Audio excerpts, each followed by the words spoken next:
Stavros Papantoniadis, the owner of the Stash's pizza chain that operated in and around Boston, was convicted by a jury last week in federal court on multiple counts of forced labor and attempted forced labor. By design, Papantoniadis hired workers who did not have legal status in this country and then made them work as much as 90 hours per week. The jury found that the defendant forced employees to work for him through violent physical abuse, threats of abuse, and threats to report them to immigration authorities and have them deported. For example, when Papantoniadis learned that one worker planned to quit, he violently choked him. Papantoniadis told another worker that he would kill him and call immigration authorities if he quit the pizza shop.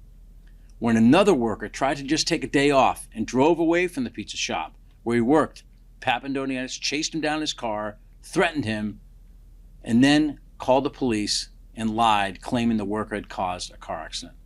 This was all part and parcel of an illegal pressure campaign by Papantoniadis to make his workers succumb to his demands.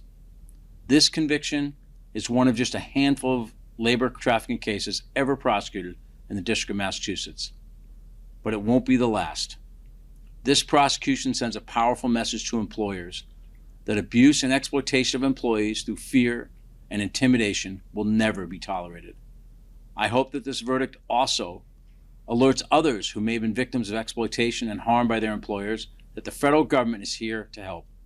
We will vigorously investigate and prosecute any employer who thinks they're above the law and physically and mentally abuses their employees, withholds wages that are due, or threatens and intimidates workers.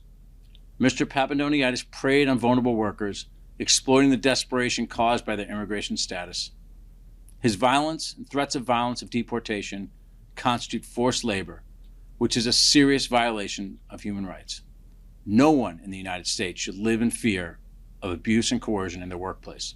Full stop. I commend the tireless efforts of our law enforcement partners who work collaboratively to convict this defendant.